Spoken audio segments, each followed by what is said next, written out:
Es hora de debatir y analizar los temas del día en la mesa ancha. Señores, buenos días. Buenos días. Maritza, Como días. decía Jorge Iván hace unos minutos, vamos a arrancar con toda la energía. Para ponernos a tono con... Para ponernos a tono. El tiempo de Bueno, racionamiento. y es que por supuesto ese va a ser nuestro tema hoy, después de que ayer hubiera una reunión de emergencia en la Casa de Nariño para analizar el tema, aunque dice el ministro hoy aquí en Noticias RCN, no se contempla un racionamiento. Ayer lo que dijeron es que esa es una de las opciones. Estamos dependiendo de que llueva, pero si no llueve, ¿qué es lo que pasa? Y aquí la pregunta con la que quiero arrancar esto es, ¿era necesaria toda esta incertidumbre? ¿No podíamos evitarnos esto de la preocupación o la inquietud de si va a llover o no en el país? ¿Faltaron más acciones contundentes por parte del gobierno nacional para un efectivo ahorro de energía en todo el país? Julio César. Pues queremos creerle al ministro y queremos creer que no va a haber apagón, pero hay razones efectivamente para estar preocupados. Además de que estamos cerca del nivel crítico de los embalses del 27%, es que hoy estamos prendidos, hoy tenemos energía eléctrica en Colombia gracias a las plantas de generación térmica y el margen adicional que tienen esas plantas para seguir atendiendo demanda adicional en caso de que la generación hidroeléctrica siga cayendo, pues ya es escaso. Es decir, ya están casi a tope las plantas de generación térmica y ese es, digamos, un riesgo latente que podría, digamos, desembocar, ojalá que no, en un racionamiento. Sin embargo, yo creo que no nos podemos perder de vista el largo plazo. Si pasamos esta situación sin racionamiento, gracias a Dios, pues va a ser una buena noticia, pero hay que pensar qué va a pasar más adelante. El tema es, escuchamos ahora lo que dijo el líder gremial, estamos prendidos gracias a las térmicas. Dicho de otra manera, estamos prendidos gracias al gas, al carbón y al diésel.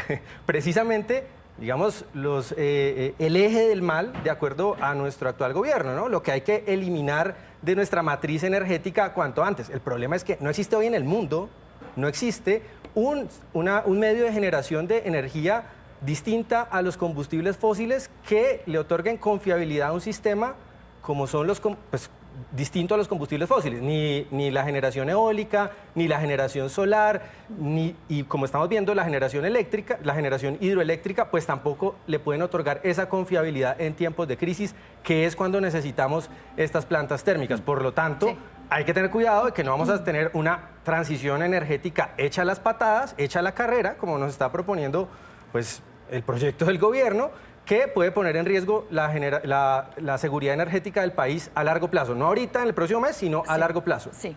Muchas veces se habla del cambio climático, incluso ya los expertos dicen que hay que hablar desde crisis climática, y a veces eso nos suena muy lejano, incluso hay discursos negacionistas del cambio climático en muchas regiones del mundo. Y aquí lo estamos empezando a vivir, sí, aquí lo estamos empezando a vivir, y hay unos desafíos que, como lo decía bien Julio, son desafíos de mediano y de largo plazo, pero además son desafíos del conjunto del Estado y la sociedad. Nosotros creemos también como consumidores de agua, de energía, que es un recurso ilimitado, y resulta que son recursos escasos que hay que racionalizar. Que sirva esta crisis, por ejemplo, en el caso de Bogotá, en aquellos municipios donde empieza el racionamiento de agua, para que desarrollemos como una conciencia ambiental. Es decir, le damos como toda la responsabilidad al Estado, pero nosotros, como consumidores de agua y energía, también tenemos que entrar en conciencia ambiental, donde gastamos más de lo que no debemos, desconectar las cosas, porque me parece que si no trabajamos todos conjuntamente y con una visión de largo plazo, cada tanto que se dé el fenómeno del niño, ahora va a venir el fenómeno de la niña, vamos a estar en una crisis como esta. Y estoy de acuerdo con lo que decía Julio, las inversiones que se hicieron en Colombia en materia de hidroeléctricas y de termoeléctricas desde los 70, hoy nos tiene, digamos, capoteando la crisis, pero eso no puede ser siempre. Bueno, sí, en eso me hago la pregunta, si Hidroituango estuviera funcionando, tal vez la cosa sería distinta. Bueno, en Colombia lo que nos ha pasado es que tenemos un grave problema de mitigación, nunca pensamos en la mitigación. Hablar de cambio climático no hay que hablarlo este año, esto tendría que estar en discusión desde hace muchísimas décadas, porque estos cambios climáticos y la crisis energética no solo se está viendo en Colombia, sino que se está viendo en el mundo. Tenemos al lado a Ecuador, que tuvimos que dejar de vender la energía en las últimas 24 horas y que sí está teniendo racionamientos por esta crisis climática. Hay una responsabilidad también local, ¿no? Nacional, local, en cuanto al uso de los suelos. El uso de los suelos, las ciudades densamente pobladas son las ciudades donde estas sequías, donde el cambio climático está siendo mucho más fuerte, donde tiene unas consecuencias terribles, y esto, por ejemplo, en los proyectos de ordenamiento territorial no ha sido tenido en cuenta, ¿no? Los gobiernos locales no se han puesto la camiseta, sino siempre se la ponen a última hora. Hubo una emergencia climática decretada por el Consejo de Bogotá durante la administración de Claudia López, que pudo haber ayudado a Bogotá a prepararse de esto. Tuvimos un régimen de 2 años de lluvias en la ciudad y no se contempló que la que venía era una sequía bastante dura del fenómeno del Niño. Entonces, esto tenemos que mitigar, reaccionar urgentemente y reaccionar también a mediano y a largo plazo. Se me está acabando el tiempo, pero tenemos que poner también aquí sobre la mesa en debate la decisión de las últimas horas de la Alcaldía de Bogotá de sancionar a las personas que desperdicien agua o que utilicen más del promedio. Y aquí vamos a llegar un poco al mismo punto. No es una reacción tardía de las autoridades locales y gubernamentales, nacionales y locales, porque es que en vez de sancionar pudieron desde hace mucho tiempo hacer un llamado a un uso racional o incluso, digamos, promover el ahorro, como la campaña anterior de apagar paga. Claro, dijimos aquí en su momento, creo que el primer día que tratamos del tema dijimos, no basta con un llamado a la buena voluntad, se necesita un sistema de incentivos y castigos, o sea, premiar al que ahorre y castigar al que use el recurso de manera inadecuada. Y creo que sí llega un poco tarde, porque incluso el mensaje que se había enviado era que la cosa no era tan importante. Ay, báñense en pareja, báñense como con cierto folclorismo, y resulta que la cosa es más seria de lo que pensábamos. Y focalizar, o sea, es fundamental focalizar. En Bogotá hay localidades que consumen mucho más que el promedio, sobre todo Usaquén, Chapinero y Teusaquillo. Entonces, y eso no tiene nada que ver tampoco con la densidad poblacional, Juana, con no, que de pronto haya más industria. Hay otras localidades mucho más densas que consumen menos y donde está la industria se concentra en otras localidades como en Barrios Unidos y no tienen el consumo tan alto. Aranda, entonces hay que focalizar, eso es urgente. Pues los incentivos y desincentivos de los que habla Jorge, el más importante es el precio, ¿no? Hay que acudir a los mecanismos de mercado que son los que controlan la demanda de cualquier bien o servicio en la economía. Si tenemos escasez de agua, hay que permitir o hay que lograr que los precios suban, sobre todo en quienes más están consumiendo, para desincentivar el consumo exagerado de agua. Y a quienes ahorren, bajárselo. Pues estamos en Ese escasez de sería agua. un gran estímulo, digamos, mejor que castigar, premiar. Bueno, Claro. Seguimos en la mesa ancha y ahora vamos a hablar de lo que pasó ayer en el Congreso de la República. Por un lado, la plenaria de la Cámara aprobó la reforma a la educación, sigue su paso en el Senado, y por el otro lado, la plenaria del Senado aprobó la ponencia positiva de la reforma pensional, pero la ponencia con la propuesta del Gobierno Nacional. Venimos de unas peleas muy agudas, muy profundas del presidente Gustavo Petro contra el Congreso porque se hundió la reforma a la salud, pero esto está demostrando otra cosa, que en el Congreso en realidad, diría yo, se está dando un debate natural, hay cosas que pasan y hay otras que no. Yo creo que es un buen mensaje porque efectivamente, como tú decías, Marisa, veníamos de una semana de tensión en la que había una sensación de que, mejor dicho, no iba a pasar nada de la agenda legislativa. Tengo información de que la discusión en Cámara fue bastante armoniosa.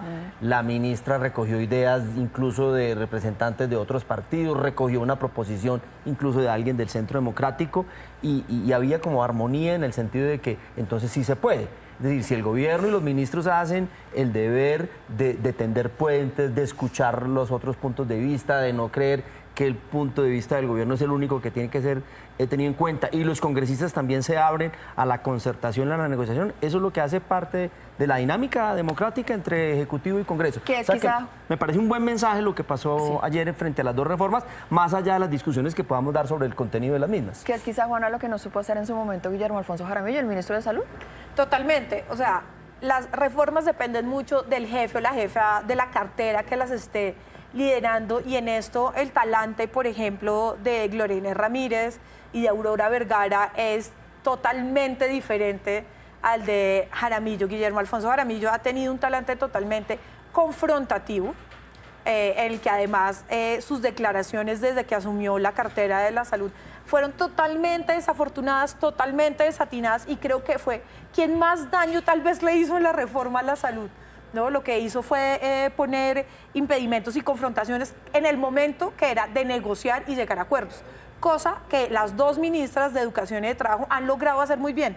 Ellas tienen una capacidad técnica y una capacidad política, que creo que es lo que no tiene justamente el ministro de Salud. No tiene ninguna de estas dos capacidades, entonces lo que hizo fue romper totalmente el debate, romper una negociación y no pudimos llegar a ningún acuerdo. Y entonces esto es enhorabuena por estas dos ministras que le dan una excelente elección al ministro de Salud. Y más allá también de la capacidad de negociación de los ministros, pues también un poco es el papel del Congreso de la República de evaluar qué reforma pasa y qué no en medio de este debate que también tiene que ser sano, porque aunque por ejemplo la ministra de Trabajo está al frente de la reforma laboral, esa reforma sigue muy empantanada. Julio. Yo creo que sin duda, a mi modo de ver, ayer fue el día más... ocurrió el triunfo político más importante del gobierno de Gustavo Petro hasta el momento, ¿no? Porque las reformas se veían empantanadas. Después de lo que pasó con la reforma a la salud, las estimaciones y las apuestas de muchos era que venía como un dominó y se iban a caer el resto de las reformas y la pensional en especial porque tiene los tiempos muy ajustados. Sí, eso lo dijimos acá, ¿no? Más Votaciones también, pero quién sabe en tiempo, porque yo es que diría todavía que faltan otros dos debates más conciliación. De acuerdo, pero yo creo que hay espacio si hay voluntad política, ¿no? Como vimos, si hay voluntad política, rápidamente se surten los debates. Ayer se negó la proposición o la reforma alternativa de Norma Hurtado y se votó la ponencia positiva del gobierno en un solo día, Julio, en unas horas. y Entonces, una cosa ahí también clave, la ministra de Trabajo fue muchos años congresista y senadora, entonces además ella conoce cómo funciona el aparato interno perfectamente, los tiempos. con lo que sí no tiene estoy de que acuerdo, ver. digamos, lo que sí no creo es que esto haya sido, digamos, una cuestión de buena fe ni de buena voluntad y de que nos pusimos de acuerdo en el fondo de los proyectos. Aquí claramente hubo un acuerdo político que tiene que ver con temas burocráticos, naturalmente, que seguramente nos vamos a dar cuenta más adelante de qué se trata. Se llega supuestamente en la reforma pensional a un acuerdo de 2.3 salarios mínimos, pero eso no es un acuerdo sólido, no es un acuerdo fuerte, es un acuerdo que puede fácilmente irse más hacia el lado del gobierno a reintegrar el pilar Julio, de 3 salarios pero mire, mínimos. esto, se desató una reunión del presidente con una bancada del Partido Liberal. Marisa ha contado en el termómetro que hay una porción En de dos almuerzos y una cena se cuadró del partido todo. de la U, que también van a apoyar al G8, gobierno en sí, algunas señor. de las cosas, del famoso G8. Es decir, esa es la dinámica, la negociación, la No, discusión. la dinámica se puede de la ganar, política, se puede Julio, perder. La aquí dinámica que- de la política es la dinámica de la mermelada, realmente. Todos los Julio, gobiernos lo Julio, hacen. le voy a decir una Y cosa, eso aquí hace qué tan parte. duro le damos al Congreso de la República. Tengo que decir que estuve revisando la lista de los congresistas que ayer votaron a favor de esa ponencia de la reforma pensional del Gobierno Nacional y hay muchos que fueron los que hundieron la reforma a la salud. Es decir, es la dinámica normal también de los congresistas. Estoy de acuerdo con esto, también- pero con esto no. También está muy bien que trabajen y que no sean vagos. Sí, Ya era hora. claramente la pensional no genera las mismas alertas ni ha generado la misma discusión que la salud, quizá porque es más compleja y los efectos son más retardados, no Y significa además, digamos, necesariamente que sea mejor. Para cerrar, digamos la verdad, desde el principio dijimos la reforma pensional es la reforma que está llamada a prosperar en el Congreso de la República y que tiene menos La que más resistencia. acuerdos- Es lo que está pasando.